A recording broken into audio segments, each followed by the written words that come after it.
Good evening, ladies and gentlemen, and welcome back to another Orion Tech Tips video.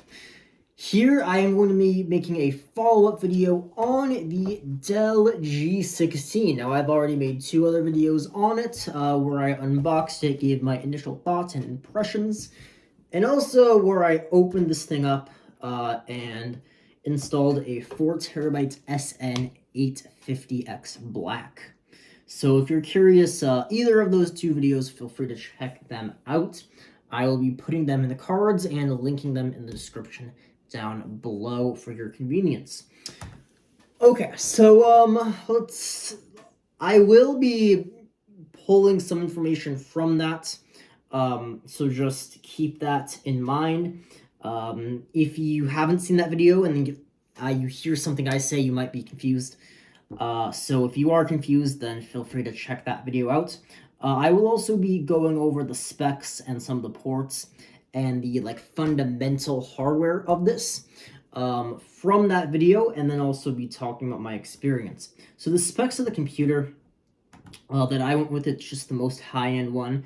It is the RTX 4070 with the i9-13900HX. 32 GB of RAM, 240Hz 1600p display, and then 1 TB of Gen 4 SSD. Now, I will say, with Dell, it's a bit annoying because, I know you can kind of customize it a little bit, but, for example, I want the 4070 with the i9-13900 HX, but in order to do that, you have to get the maximum storage, which is 1 TB and 32 GB of RAM, because I was hoping, can I just get the 240Hz display, get the 4070, get the i9, and then I can just upgrade the RAM and storage myself because it's cheaper. But no, Dell will not let you do that, unfortunately, so I'm not really a big fan of that. Not sure why. I mean, profit. I know why, I just don't really like it. So in short, those are the specs. It's also offered. It's always changing. It also changes on your region, but last time I checked in the US, you can get a 4050, 4060, 4070, the i9 that I have, as well as the i7 13700 HX. Maybe it's the HX, or maybe it's a lower power variant. Can't remember off the top of my head. Okay, for the ports, I'll just go over this again. So we have a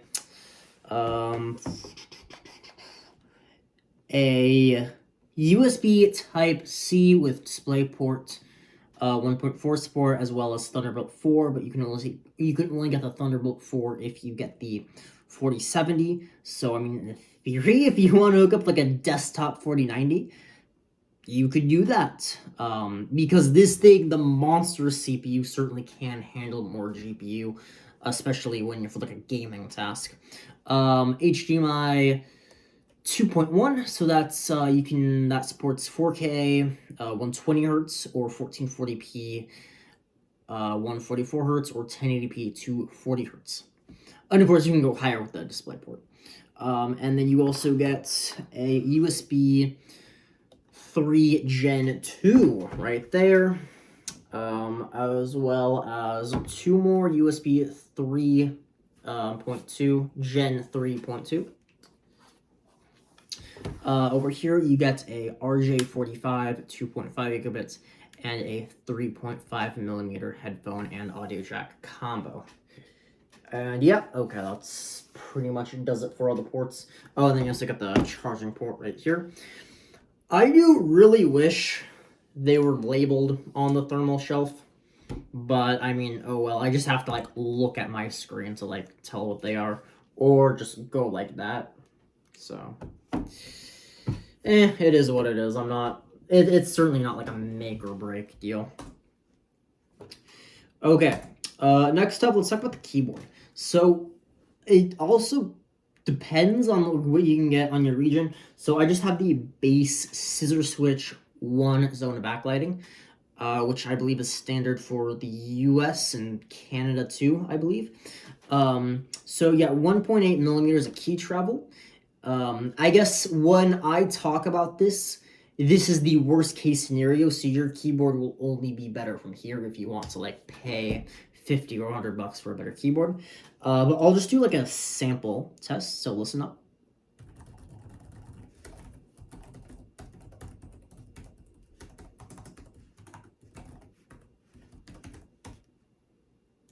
Okay, I guess I have to delete what I just wrote.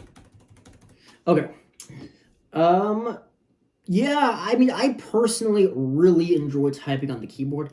It's the same keyboard that you'll get on the Alienware M16, M18, and X16. Now, some in the UK, if you're in the UK and you want this, you can also get it with the $100, £100 extra. You can get the mechanical switch keyboard, which is kind of like a low profile Cherry MX Blue.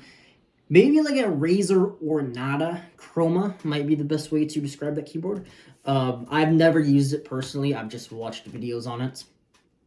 And you do get individual zone backlighting, so each key is backlit.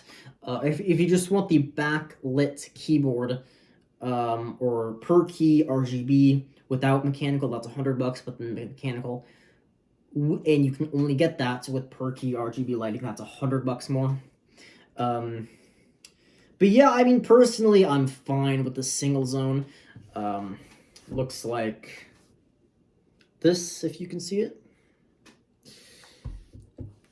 It's honestly, it's as good as a laptop keyboard really gets, my opinion. Also, I wouldn't want the mechanical keyboard because I'm constantly, like, when I am using this keyboard, I am either using it in a school setting or a coffee shop setting or like a public setting, because when I'm at home, I just hook up a desktop keyboard.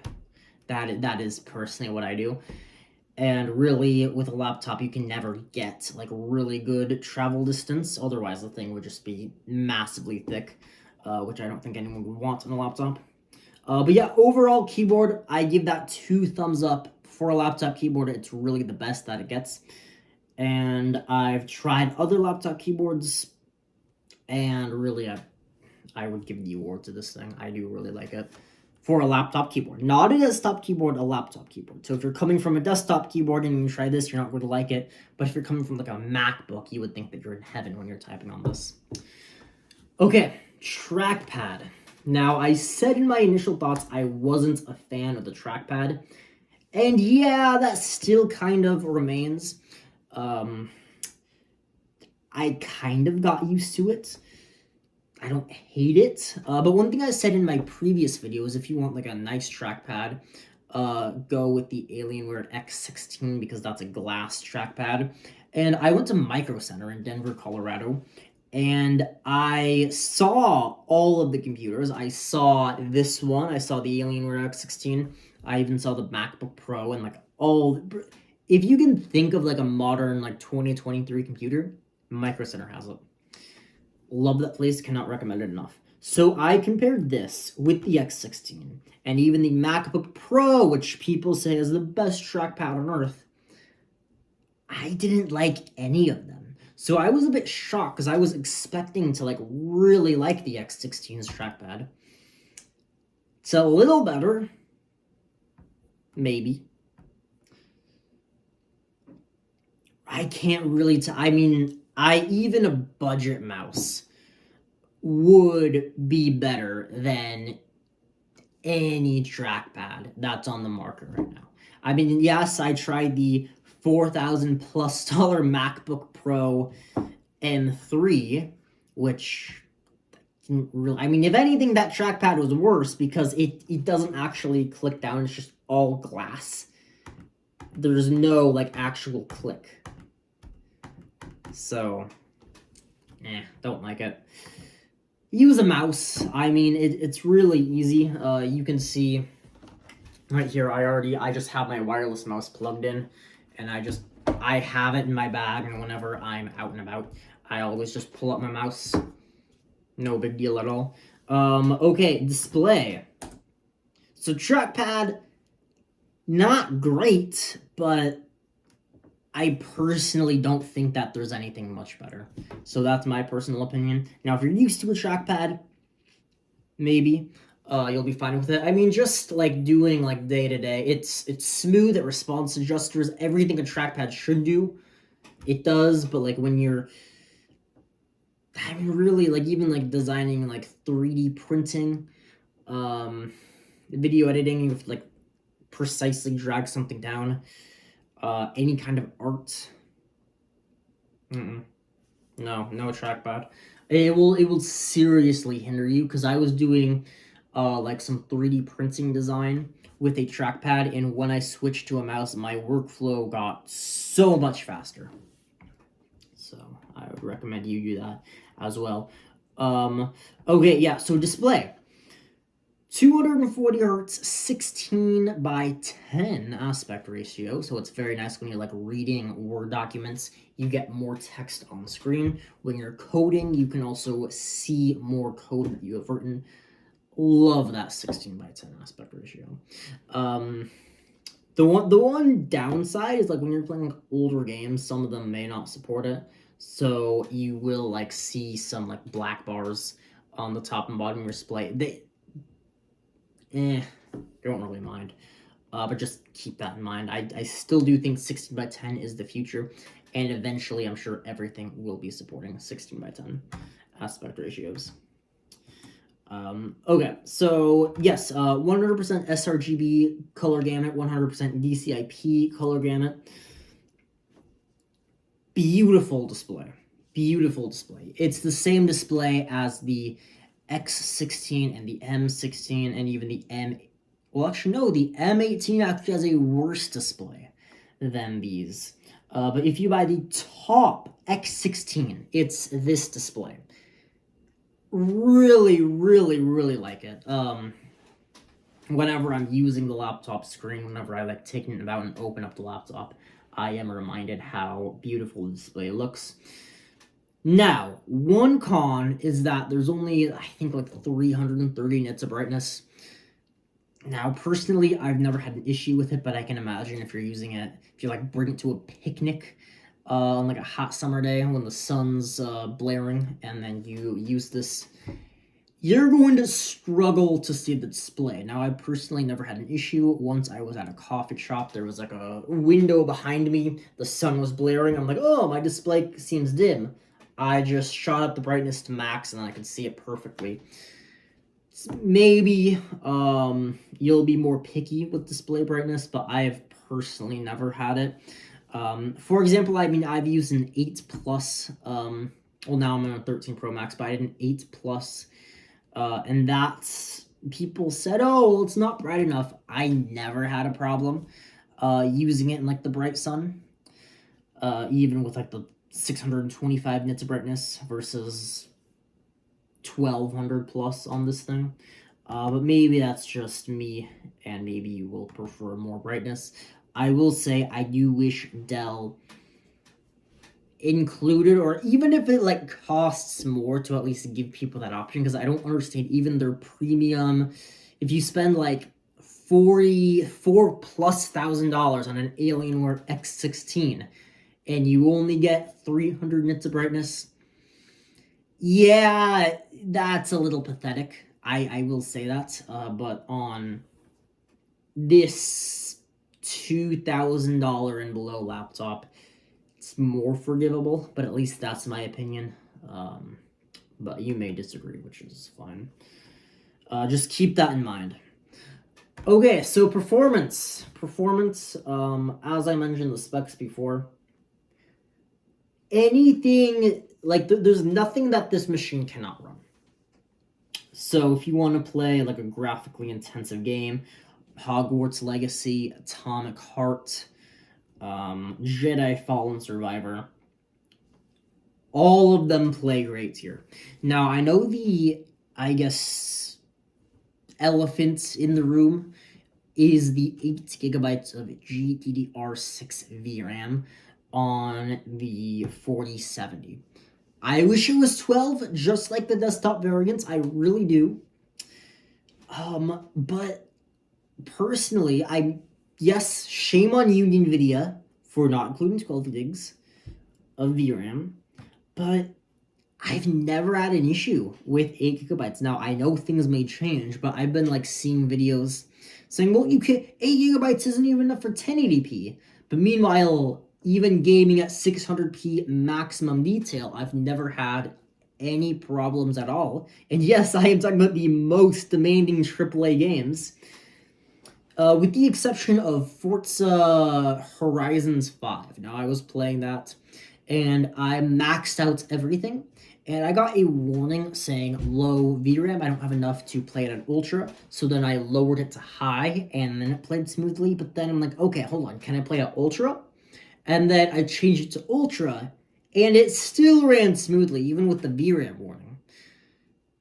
Again, things may change in the future. NVIDIA should have included 12 gigabytes on the laptop card.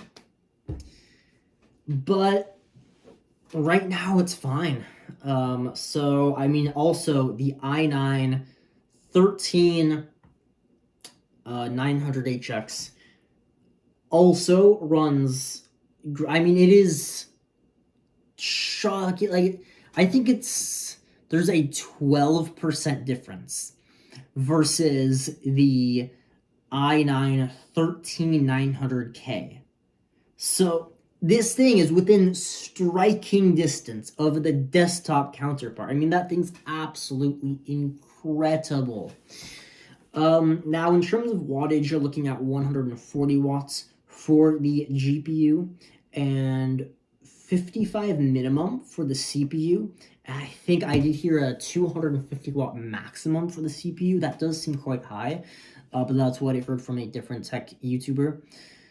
I haven't tested the CPU's performance. I will say the GPU does seem to peak around 115 watts, which is, my notes are shared with other tech YouTubers, and all of them have seemed to get the same result. So no matter what RTX 4070 laptop, it does seem to peak around 115 watts. So, yeah. Yeah, I mean, I can definitely make a dedicated video just going over gaming. If you want, I could also do render times and benchmarks. If you guys would like that stuff, I'd be happy to do that. But I mean, pretty much, yeah, anything you throw at the laptop.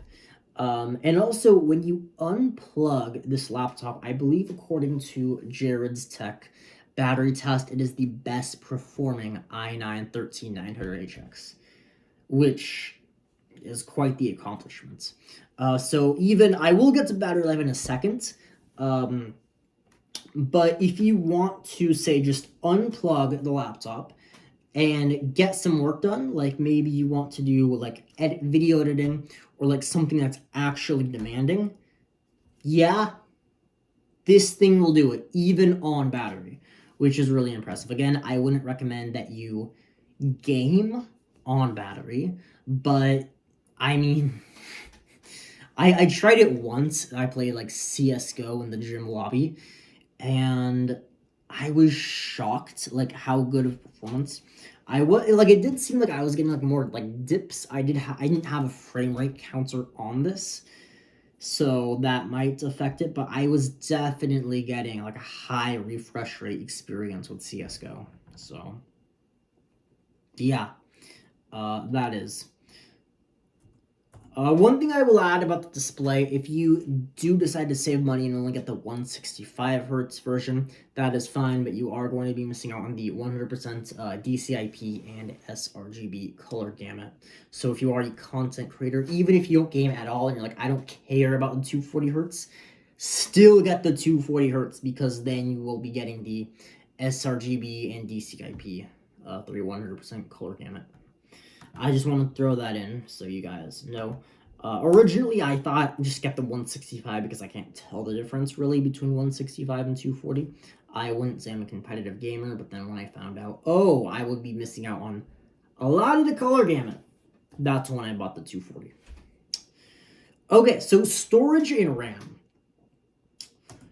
For storage, originally it came with a 1TB Gen 4 SSD, a 2230mm SSD.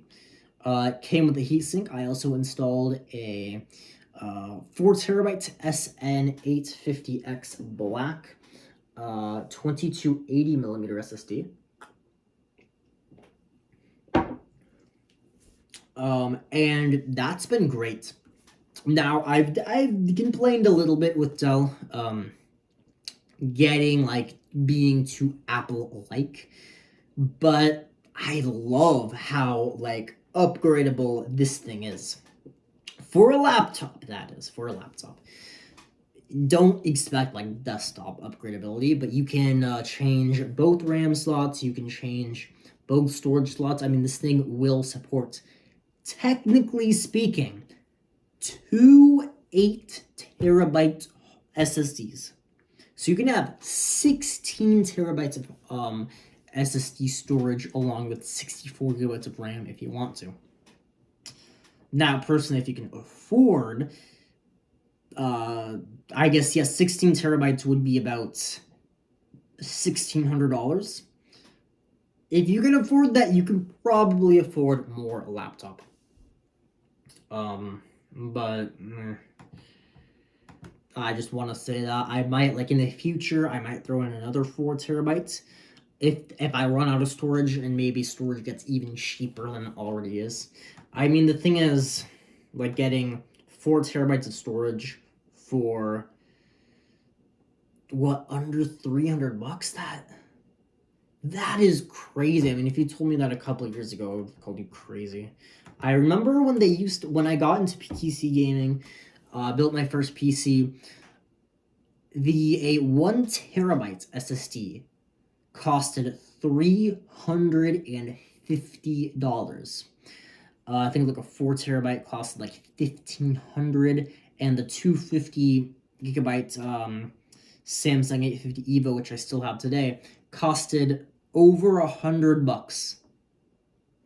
That is absolutely insane. But yeah, we came a long way, and I love that. RAM. So you can either get this thing pre-configured. Oh, also, storage, if you do throw in an SSD, make sure you have a heatsink. Now, Dell does already include a heatsink on both the 2230mm SSD that's already installed, as well as an additional heatsink if you install a 2280 SSD. Both of those are already installed. They run great. If you buy a Gen 4 SSD, I would recommend installing a heatsink. It will knock a good 10 degrees C off. And that will certainly reduce heat and maybe even boost performance. RAM. So this thing comes configured with either 16 or 32GB. Now, if you want the 4070 with the i9, you have to get the 32. So I guess that's just Dell pulling an Apple right there. Now, it's not crazy expensive, unlike Apple, so I guess that's good. But, yeah, so I just kept the 32. Personally, I was thinking about upgrading to 64, but it doesn't seem like my workload, with the exception of, like, when I run, like, multiple virtual machines at once.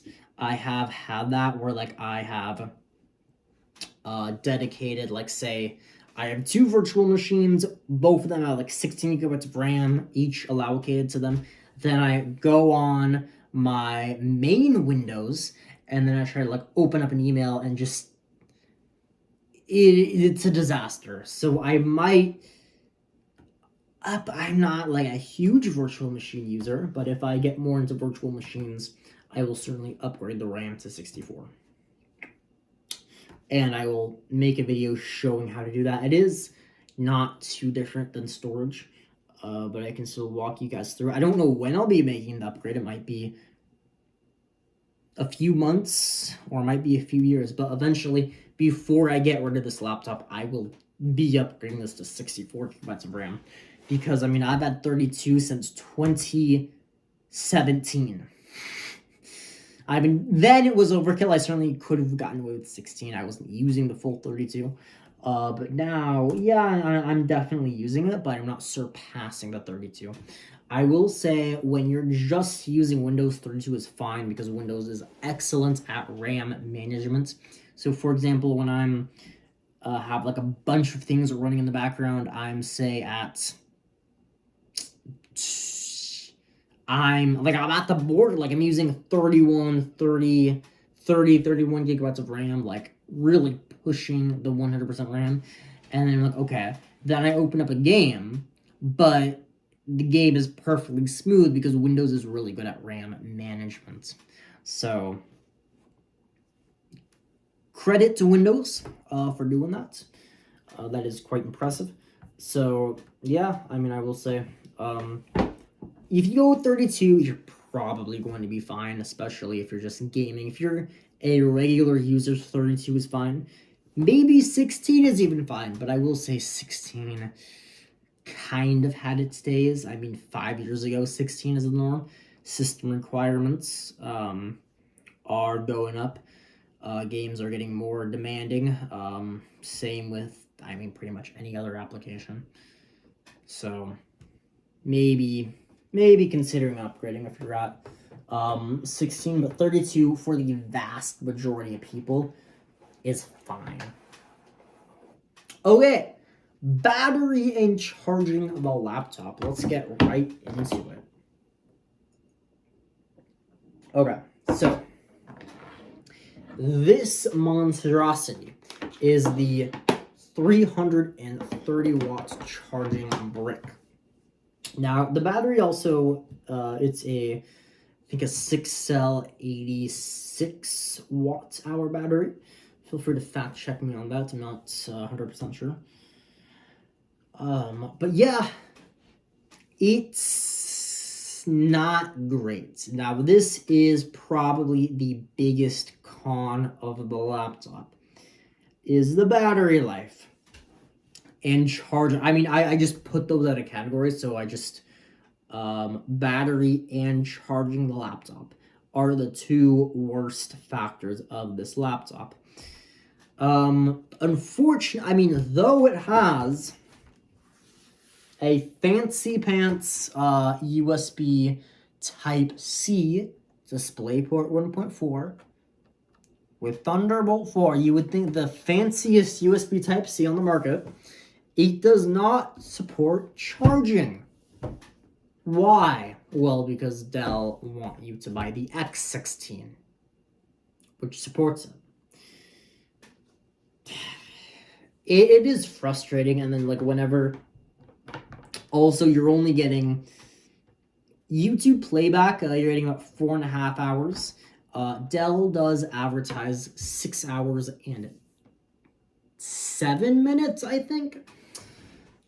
But that's, I mean, that if you're just, say, using it on the low brightness, typing Word documents, and have nothing else in the background, then yeah, okay, maybe you will get 6 hours and 7 minutes, like Dell advertised.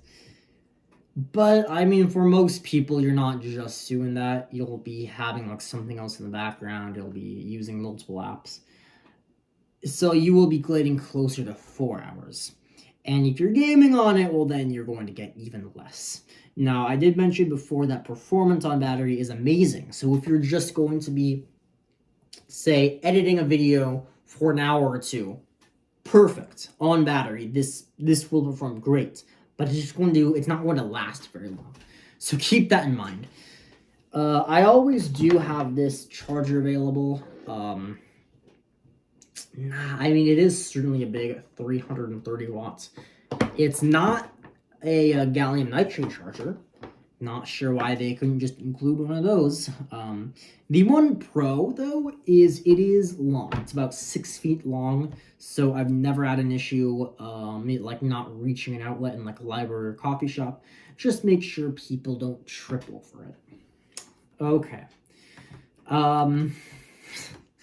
I just about covered everything. No USBs, Type-C, short battery life, and big charger. If Dell were to just fix one of those, I would probably say I have no issue with the laptop. But it's those three factors combined that are certainly a con. really the only con, I would say. But yeah, I mean, that leads us right into the next topic, which is the footprint of the laptop. Now, this, by no means I would call this a slim and light. I mean, it's about 6 pounds. I have a story where I was using this laptop in class, and then I asked the teacher for a question, and then he came over and said, okay, I'll show you the software to use. And he said, hand me your laptop.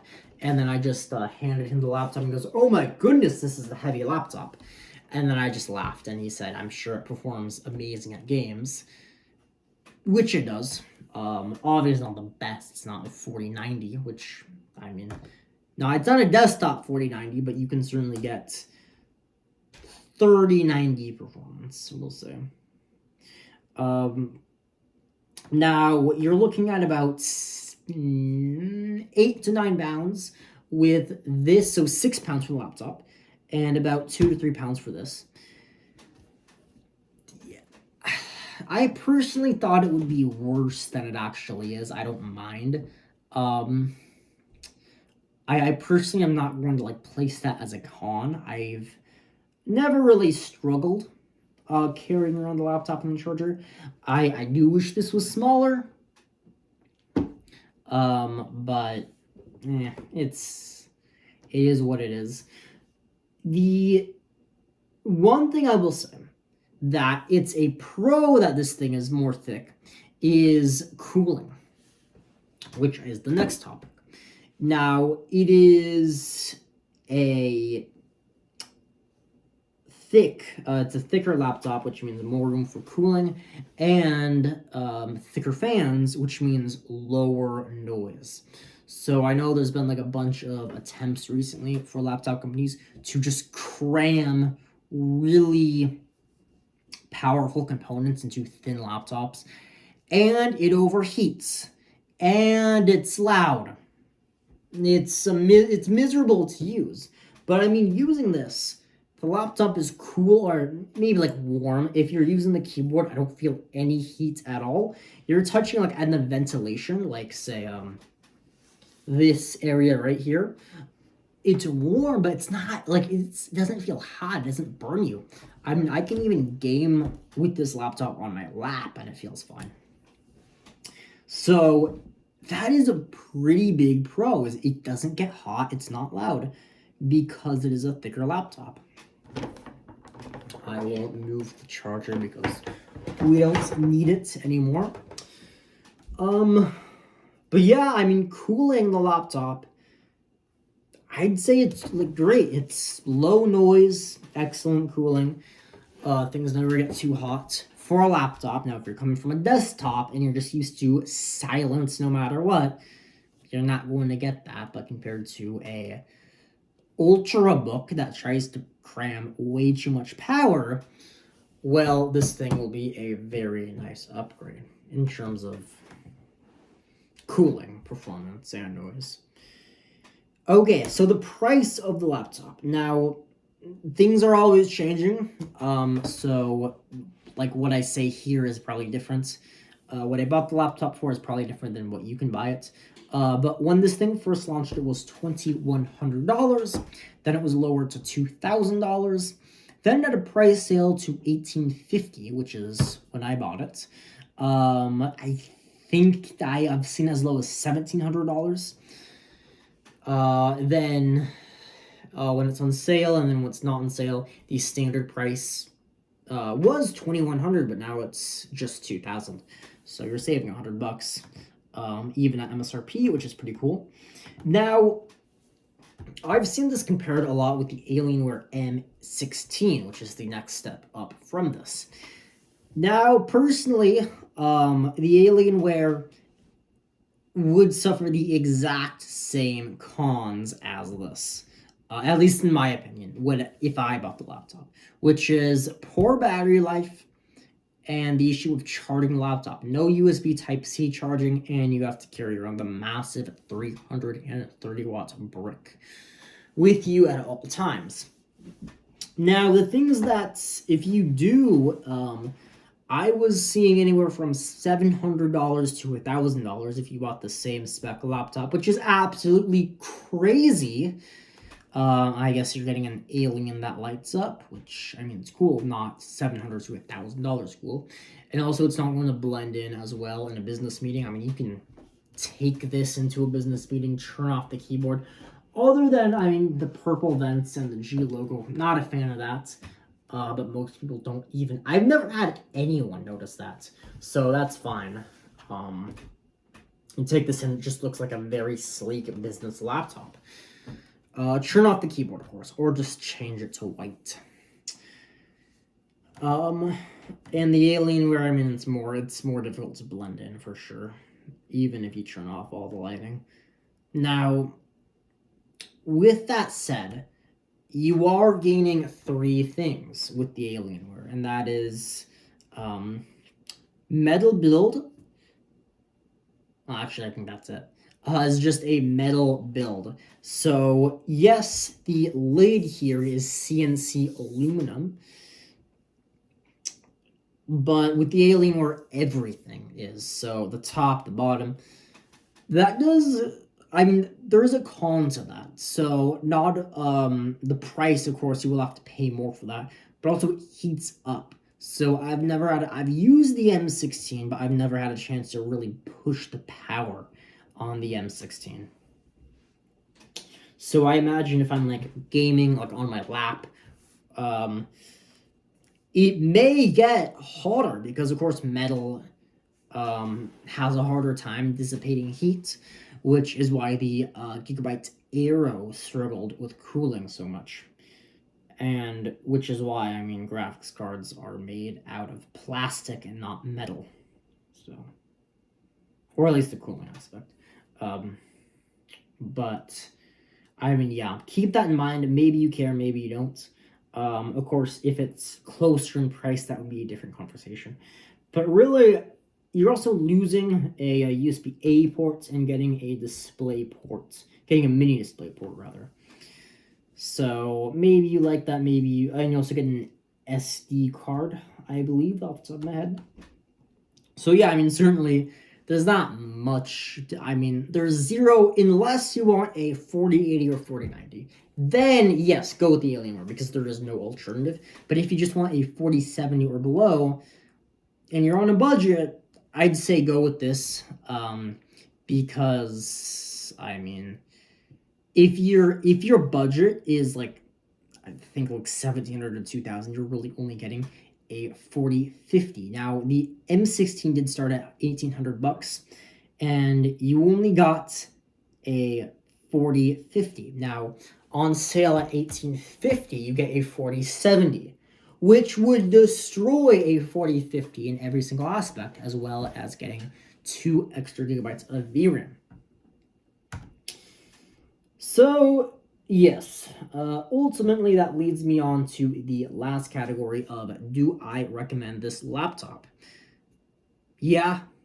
Of course, there's other options. I wouldn't, if you're on a budget, I wouldn't recommend Alienware, but maybe you're in the market for something else, and I'm sure there are other options at this price category. But I mean, with this I mean, like, everything is, like, perfectly balanced. I did see, like, a laptop with, like, it had a 4080 for just a little bit more money, but everything else was compromised. The screen, the keyboard, the trackpad, the build quality. I mean, this, although it's plastic, like, you pick it up, it is like a heavy, sturdy laptop. And also with the M16, it's also a pound heavier. So if you don't like the size and weight, well, it's only going to get worse on the Alienware M16. Of course, if you just have this on your desk, of course, that is a different story.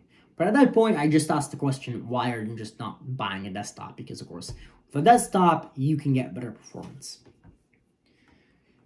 So, yeah, I mean, if you're in the same use case as me, you're a student who needs a powerful mobile machine, powerful laptop, and you have to do so while not breaking the bank, Yeah, I'd say this thing is quite nice. Oh, I realized I skipped over the speakers on the webcam. So quickly, two 2-watt speakers. I think they sound fine, personally. I don't run with them. I know the X16 advertises its speaker setup. I never got to hear the sound on the X16, but these are the same speakers as the M16. So, I mean, I think they're fine. But of course, in a coffee shop or a library, you will be using headphones. But yeah, I mean, they're fine. That's really all I have to say. They're not bad. I've seen like some other reviews just bashing the speakers. I don't think they're that bad, but I wouldn't like if someone said what are your favorite things about the laptop, I wouldn't say the speakers. Webcam and audio quality. Now, personally, I just use my C930S, which looks great. Once I was unavailable to use so, I was out and about. Someone wanted to have a Zoom call with me, so I just booted up my webcam, took the Zoom call, and it was fine, but it wasn't amazing. I mean, the quality of my iPhone is better. So certainly the audio sounded good. Again, not like Samson Q2U levels, which isn't even expensive audio. Certainly not Shure SM7B levels. But fine, it's fine. So webcam, audio quality, and speakers are fine, but I mean, when I'm like at home doing a meeting, I have a dedicated webcam, which is the C930S, a dedicated microphone, this is the Samsung Q2U, and I'm using my Sennheiser HD600s. So whenever I can avoid using them, I do. But if you have to use them, then that's fine. You're not really going to suffer using them. You're just not going to have an fantastic experience. Okay, I think that covers everything. I mean, we're 42. Wow, okay, that was a longer video. Yeah, thermal shelf is also great at dissipating heat. I really don't have any problem. You can also dock the laptop. One thing I will say is I saw a Mash IT video where he said that the USB Type-C does not connect directly to the dedicated GPU. I tried that, and it does. So I'm not sure if it's because I have a 4070 and he had a 4060. But I mean, I don't know what to say. Like, I tried it and it worked great. The HDMI also connects directly to the dedicated graphics. So that's great. I don't really know what to say, honestly. So keep that in mind. If you're worried that it won't connect directly to the GPU, it did. So I just want to like say that. No disrespect to Mash IT. I think he's a great guy. Now in terms of Wi-Fi, this does include a Wi-Fi 6 card. I wish it was Wi-Fi 6E.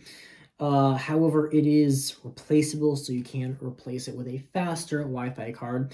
And also there's a 2.5 gigabit Ethernet port. So that should certainly bridge the bandwidth gap. But I just wanted to put that out there in case you are confused. So if I missed anything, make sure to comment down below. I will say for the last video, a lot of people asked me things that I already mentioned in the video. So please watch the video before you comment something. No disrespect to anyone. I just want to put that out there. I think every single technical question I received last video, I already addressed it in the video. So I just want to put that out there. Before you ask a question, it's probably in the video itself. Okay, that's going to do it for me today. Thank you so much for watching. I really appreciate your time. Thank you for the support, and until next time, God bless.